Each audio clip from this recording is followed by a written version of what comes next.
Today, I'm going to talk about writing effective dialogue. One of the things I keep getting hung up on when I'm doing revisions on Outsiders is the dialogue.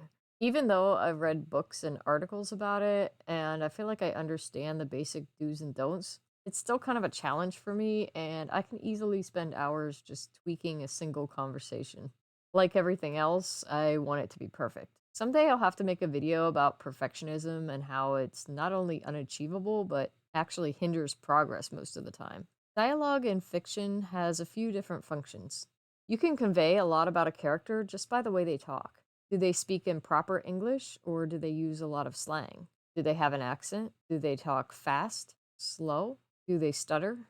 Do they speak confidently? Do they speak in long, run on sentences or do they keep their words short and clipped? Also, what words or phrases do they use a lot? Establishing different speech patterns for different characters is one of the ways we can make the characters seem more real. In Outsiders, I try to make Robin's speech pattern distinct from the people she meets outside of her city, but in small and subtle ways. For example, when she's irritated with something, she might say, "That grates me." That wording is uniquely hers. I don't want to overdo using that expression, but in the end, it'll probably show up in the book about 3 or 4 times at least. I don't know. Since a lot of Robin's conversations will be with Paul, the secondary protagonist, I'm paying special attention to making sure they sound different from each other. Not so different that it's distracting, but different enough that they won't sound exactly the same when they talk. For example, I decided that one of them will occasionally start a sentence with the word look, while the other will say listen.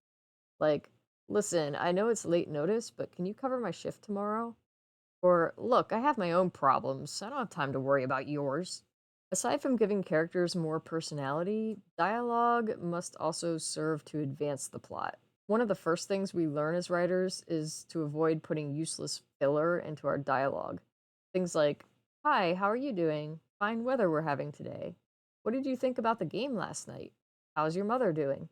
It's boring, it's pointless, it may be realistic in a way, but the funny thing about writing fictional conversations is that you have to make them seem real by not actually making them realistic. It makes sense, just go with it.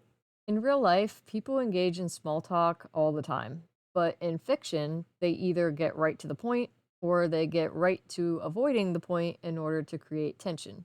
Either way, there shouldn't be a lot of filler. Another piece of advice I've seen is to avoid using dialogue to info dump. Info dumping is just always bad, so don't do it. It's okay to use dialogue to sprinkle a little bit of backstory here and there, but when we do, it should be subtle and feel natural. If a character says to another character, "Hey Joe, isn't today the 5 year anniversary of that horrible explosion that killed your Uncle Bob, which led to you taking over the family business that recently went under?" That's not subtle enough. I think dialogue that reveals backstory and advances the plot might sound a little more like this. I opened the door and peeked into Joe's office.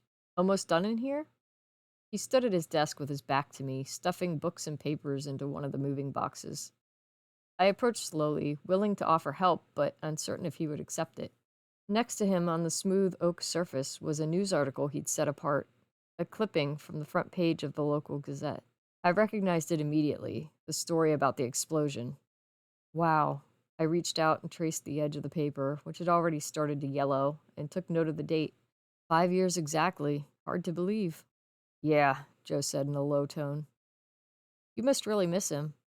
He went on packing, and I thought it best not to say any more. But nervousness took hold, as it usually does with me, and it wasn't long before my mouth opened again and more words spilled out. This place never was the same without him, you know? We were all so close back then, it felt like he was my uncle too. Like, in our own way, we were all sort of a family. Joe crammed the contents of the box down enough to close it and reached for a roll of packing tape. Well, we weren't. I couldn't breathe for a moment while I processed those words. "What do you mean?" He spun around, tape dispenser and tape in hand. "Look, just knock it off with that family crud. I don't know why you do that. None of us were ever that close. Actually, you should thank the stars we're not family. Otherwise, you might have inherited this money sucking dead end dump instead of me." Heat rushed up into my face, where I imagined my skin flaming red with indignation. "Well, it wasn't a dead end dump when Bob was in charge. That only happened after you took over." Here we have a scene with action, packing boxes, tension between Joe and the first person point of view character, and information delivered through dialogue mixed with narration that hopefully doesn't sound contrived. As a side note, even just this tiny little fragment of an off the cuff conversation between two random characters took me about an hour to write and research for. A big chunk of that was me trying to find information about how quickly does newspaper turn yellow, and I still don't have an answer. But I did learn that it's caused by cellulose breaking down via oxidation into molecular structures called chromophores. So there's my one new thing I learned today. There's a lot more to say when it comes to writing dialogue, but I don't want this video to go much longer, so I'll save the rest for another time. For now, I'm just doing my best to take what I know and actually apply it to my work in progress. Well, that's all for this episode. If you'd like to help me out, please like, subscribe, and leave a comment.